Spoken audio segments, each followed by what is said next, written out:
I bought a lakefront cottage on Vancouver Island so I could finally watch the sunrise over the water every morning without anyone bothering me. Then my nephew called and said, "I'm turning your place into an Airbnb. You can stay in the back room when there aren't guests. Be grateful I'm including you." I didn't argue with him, but when he showed up with his first paying customers, they found the surprise I'd been preparing for weeks. Before I continue, please subscribe to Shattered Vengeance and write in the comments what time it is where you are right now. The real estate agent's pen made a scratching sound as she signed the final page. I sat in her office in Sydney, watching October rain streak the windows, holding the keys to something I dreamed about since my wife passed 3 years ago. The cottage cost me $412,000, 37 years dispensing medications at the pharmacy in Victoria. Every overtime shift, every holiday worked, every vacation I'd postponed. All of it converted into 800 square feet of weathered cedar on half an acre of waterfront property. "Congratulations, Mr. Cartwright," Jennifer said, sliding the deed across her desk. "You picked a beautiful spot. Saanich Inlet is gorgeous year-round. Thank you." I pocketed the keys and shook her hand. My fingers were steadier than I expected. The drive from her office took 40 minutes, winding through coastal forest until the road opened up to water views. When I pulled into the gravel driveway, I cut the engine and just sat there. The cottage sat 50 feet from the water, surrounded by arbutus trees with their distinctive peeling bark. A great blue heron stood in the shallows, perfectly still, hunting. No traffic noise, no sirens, no voices from neighboring apartments bleeding through walls. I unlocked the door and stepped inside. The previous owners had left it clean but empty. One main room with a kitchenette and wood stove, a bedroom barely large enough for a queen bed, a bathroom with a shower I'd need to enter carefully. The windows faced the water, and through them I could see ferries crossing in the distance, white against the gray water. Perfect. I spent that first week moving in slowly, methodically. My furniture from the Victoria apartment fit exactly. The leather armchair positioned where morning light would hit it. Books on the built-in shelves organized by subject. Pharmacy journals I'd never had time to read thoroughly. History books, 3 novels my wife had loved. Tools hung on the pegboard in the tiny shed out back. Fishing rod mounted above the door, everything in its place, creating order from the chaos of transition. By the following Saturday, I had a routine: wake at dawn, make coffee, carry it to the deck, and watch the sun come up over the inlet. The heron visited most mornings, seals surfaced near the shore. Once a pod of orcas passed by, their dorsal fins cutting through the water like black sails. I called my sister Carol that evening. "I'm here," I said. Finally moved in. "Thomas, I'm so happy for you." Her voice was warm. "You've earned this. After everything with Margaret's illness, all those years of work, you deserve peace." "It's quiet," I said. "Exactly what I needed. Marcus has been asking about your place. He's very interested in real estate now, did I tell you?" Something in her tone made me pause. "No, you didn't mention that." "Oh, yes. He's been researching investment properties. He and Vanessa are quite ambitious." She laughed, but it sounded thin. "I think he might want to visit soon. See what you've done with the cottage?" "He's welcome any time," I said, though a small warning bell rang in my mind. "Just have him call first." We talked for another 10 minutes before hanging up. I sat on the deck afterward, watching darkness settle over the water. The warning bell kept ringing quietly, but I told myself I was being paranoid. Marcus was my nephew, Carol's only son, family. The call came 2 weeks later. I was splitting firewood behind the cottage when my phone rang. "Marcus," the screen said, "Uncle Thomas, finally got through to you." His voice had that smooth quality he'd developed working in sales. Mom said, "You're all settled in the new place." "That's right." I set down the axe and walked to the deck. "How are you and Vanessa?" "We're excellent. Listen, I've been looking at your property on Google Maps. That's prime waterfront you've got there. Do you know what the rental potential is on a place like that?" My hand tightened on the phone. Rental potential. Airbnb short-term vacation rentals. Your cottage could easily pull in 4, maybe 5,000 a month during peak season. More if we renovate a bit. I've been running the numbers, and the ROI is incredible. "Marcus, I bought this place to live in. It's not a rental property." "I understand that, but hear me out. You're sitting on a gold mine here. We could partner up, you and me.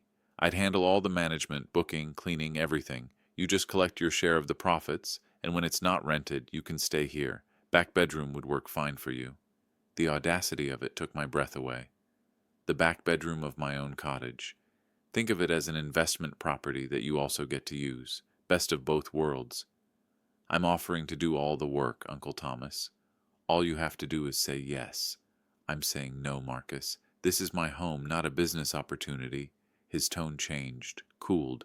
That's short-sighted. You're retired. You're alone out there. What if something happens? What if you need money for medical expenses? At least think about it. There's nothing to think about. I appreciate the call, but my answer is no. We'll talk again soon, he said, and hung up before I could respond. I stood there holding the phone, staring at the water. The heron was hunting in the shallows again, patient and still. I envied its simplicity. That night, I couldn't sleep well. I kept thinking about Marcus's phrase, back bedroom would work fine for you, as if my own cottage had become his property in his mind, and he was graciously allowing me space in it. 3 days later, Carol called Thomas. Marcus is really upset. He says, "You rejected his business proposal without even considering it. Carol, he wanted to turn my cottage into an Airbnb and have me stay in the back room when it's not rented. How is that even a proposal? It's my home. He's just trying to help. You know how enthusiastic he gets about opportunities. Vanessa's been encouraging him to build a property portfolio. He can build it with properties he buys himself, not mine." A pause. "You've changed since you moved out there. You sound different, harder. I sound like someone protecting what took me 37 years to earn." After we hung up, I sat at my kitchen table and pulled out a notepad. Old habit from my pharmacy days, document everything. I wrote down the date of Marcus's call, his exact words as I remembered them. Carol's follow-up call, not because I expected to need it, just because precision prevented misunderstandings. The next 2 weeks passed quietly. I fell back into my routine. Morning coffee, reading, afternoon walks along the shore, evening fires in the wood stove. I was starting to believe Marcus had accepted my refusal. Then on a Tuesday morning in early November, I was replacing a rotted board on the deck when a sedan pulled into my driveway. Marcus and Vanessa emerged. They hadn't called ahead. Uncle Thomas. Marcus waved like we were old friends meeting by chance. We were in the area.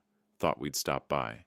Vanessa, tall and polished in clothes, too expensive for a casual visit, surveyed the property with appraising eyes. "It's smaller than I expected from the listing photos," she said. "What listing photos?" I sat down my hammer slowly. "Oh, just the real estate photos from when you bought it. We've been studying the property." Marcus climbed the deck stairs without invitation. "Can we come in? We'd like to discuss something important." I considered saying no, but Carol would hear about it, and I'd be painted as the difficult one. 5 minutes. I have errands in town. Inside, they sat at my kitchen table like they were conducting a business meeting. Marcus pulled out his phone and opened a spreadsheet. "I've done comprehensive research since we last spoke. Your cottage, properly marketed, could generate $60,000 annually in gross rental income. After expenses, that's probably $35,000 to $40,000 in profit. Split 50-50 between us, you'd be making $17,000 to $20,000 passive income. I don't want passive income. I want to live in my home." Vanessa leaned forward, her voice gentle, calculated. "Thomas, may I be frank? You're 64 years old, living alone in a fairly isolated location. What's your 5-year plan?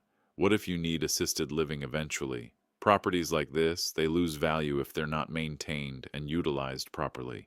"I'm maintaining it fine for now," Marcus said. "But realistically, how much longer can you manage this place by yourself? We're offering you a solution that benefits everyone. You get steady income. We handle all the work. The property gets professionally managed." My answer hasn't changed. "This is not for rent." Marcus's expression hardened. "You're being selfish, Uncle Thomas. Mom said you'd be difficult about this. Carol said that. She's worried about you. We all are. You've isolated yourself out here. You're not thinking clearly about your future, and you're refusing help from family who care about you." Vanessa stood. "We should go, Marcus. He's not ready to see reason yet." At the door, Marcus turned back. "Think carefully about this, Uncle Thomas. You might not get another offer this good. And if you change your mind later, the terms might be less favorable. They left. I watched their car disappear down the driveway, then immediately called Carol. Did you tell Marcus I'd be difficult about his rental scheme? Thomas, I just said you were very attached to the cottage. He's worried about you being alone out there. We both are. I'm not alone. I'm solitary. There's a difference, is there? Margaret's been gone 3 years. You've cut yourself off from everyone, moved to the middle of nowhere, and now you're fighting with family who's trying to help. The words stung because they contained a grain of truth. I had withdrawn after Margaret died. The pharmacy had felt meaningless without her to come home to. But withdrawal wasn't the same as instability. Carol, I'm fine.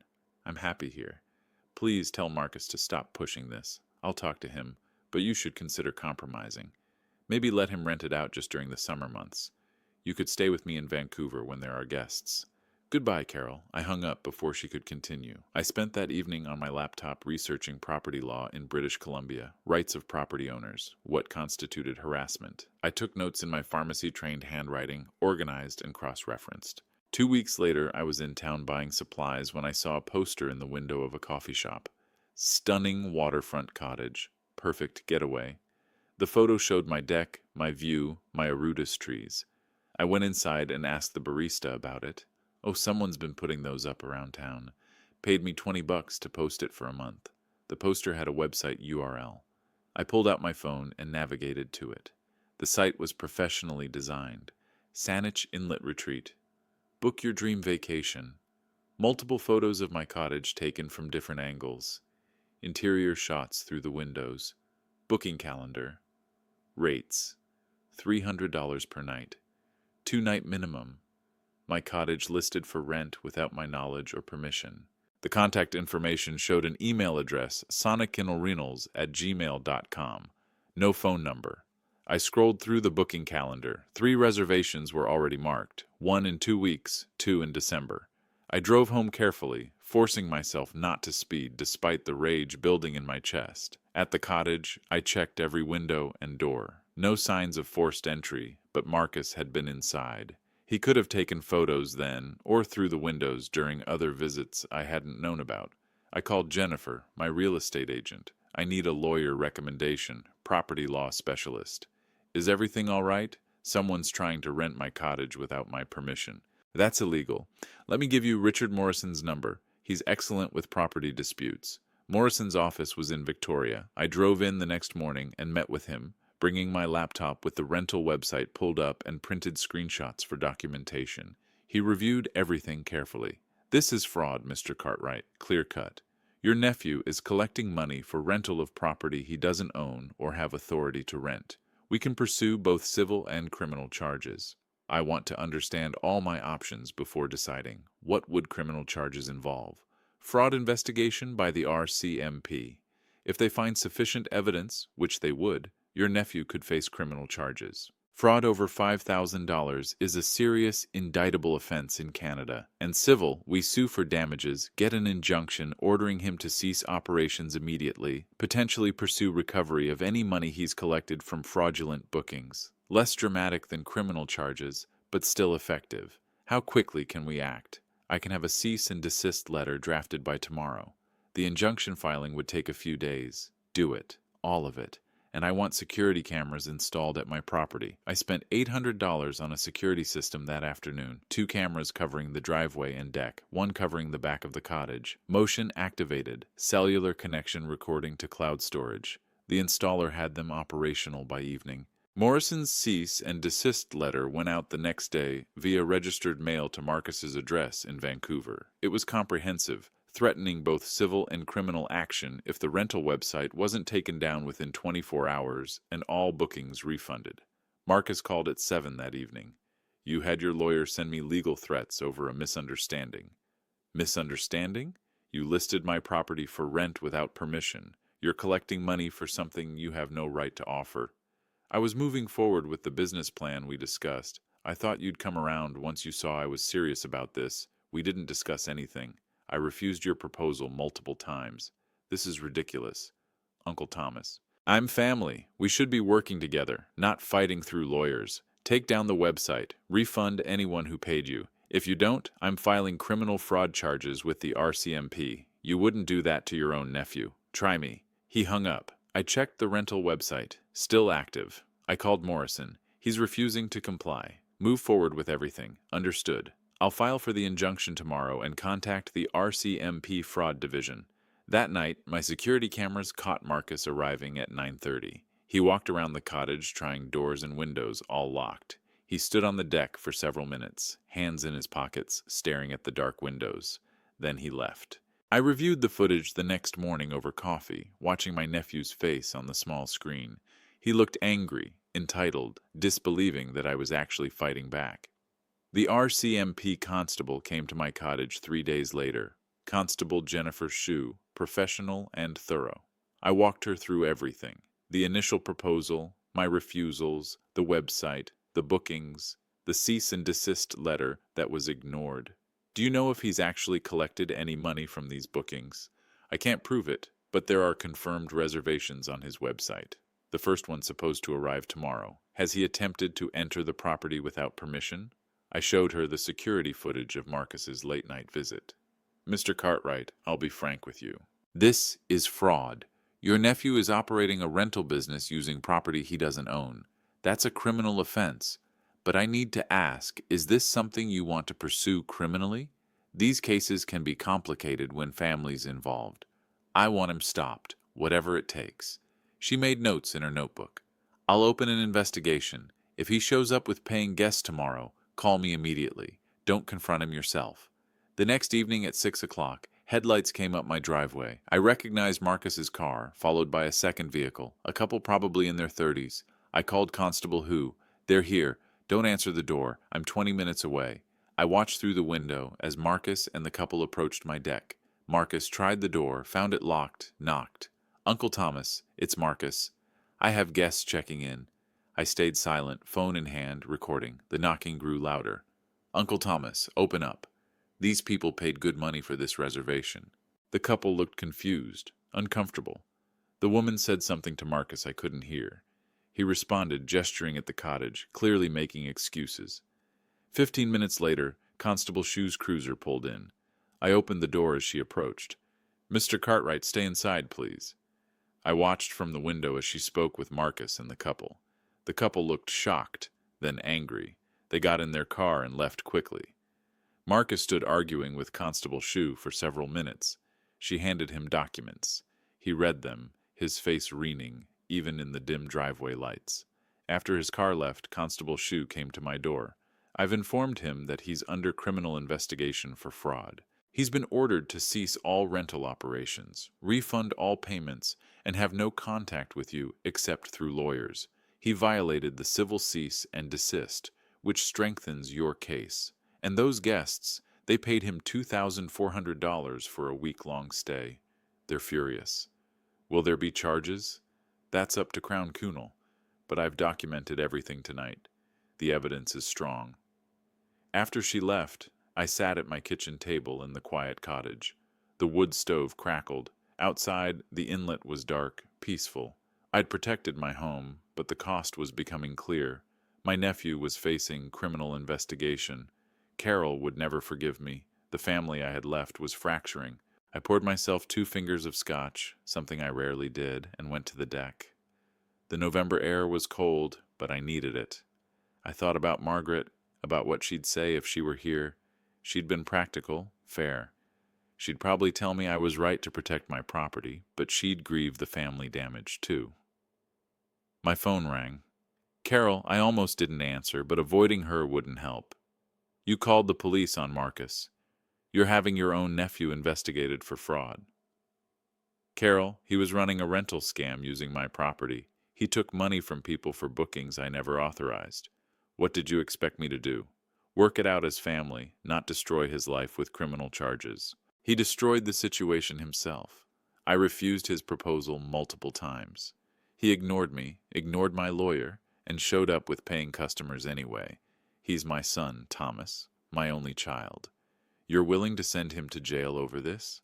I'm willing to protect what I worked 37 years to earn. If he goes to jail, it's because of choices he made. You've become someone I don't recognize. Margaret would be ashamed of you. That one landed hard, exactly as she'd intended. Don't use my dead wife against me. I'm done. Don't call me. Don't contact Marcus. We're not your family anymore. She hung up. I sat on the cold deck for a long time after that. The scotch tasted like nothing. The heron wouldn't be hunting until morning. I was completely alone now in the solitude I'd sought, and it felt heavier than I'd expected. The next weeks moved slowly. Morrison kept me updated on the legal proceedings. The injunction was granted. Marcus was ordered to pay damages of $11,000 for the fraudulent bookings he'd collected. Crown Counsel was reviewing the criminal fraud file. I established new routines: morning coffee, reading, afternoon maintenance work on the cottage. I fixed the deck railing, replaced weather stripping, split and stacked firewood for winter. Physical work that tired my body and quieted my mind. I didn't hear from Carol. I didn't expect to. In mid-December, Morrison called. The Crown has decided to proceed with fraud charges. Your nephew will be formally charged next week. Given the amounts involved in the clear evidence, he'll likely be offered a plea deal, probably conditional discharge with restitution and probation, if he has no prior record. What does that mean practically? He avoids jail if he behaves. Criminal record, but it can eventually be cleared if he completes probation successfully. He'll owe you the restitution on top of the civil damages. He'll never pay it. Probably not all of it, but the legal consequences are real. He won't be able to do this to anyone else. After hanging up, I made dinner and ate it on the deck despite the December cold. The inlet was gray and choppy. Rain was coming. My phone buzzed. A text from a number I didn't recognize. This is Vanessa. Marcus is devastated. You've ruined his life. I hope you're proud of yourself. I deleted it without responding. That night, I lay awake thinking about Carol's words. Would Margaret be ashamed? I didn't think so. She'd been kind, but she'd also been strong. She'd stood up to her own family when they tried to borrow money we couldn't spare.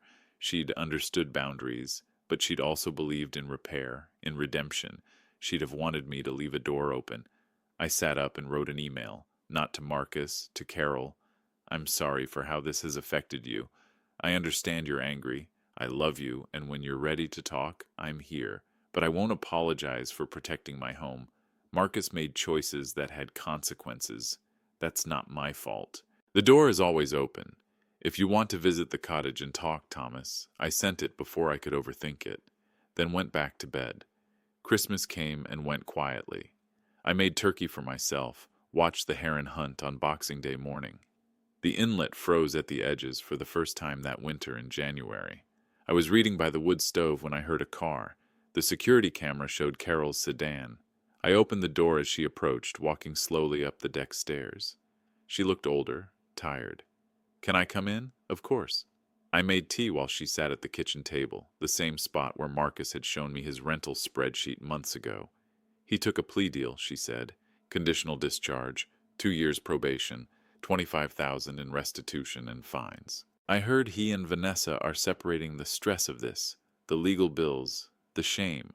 She couldn't handle it. I sat down across from her. I'm sorry. Are you, though? This is what you wanted. No, Carol. I wanted to live peacefully in my cottage.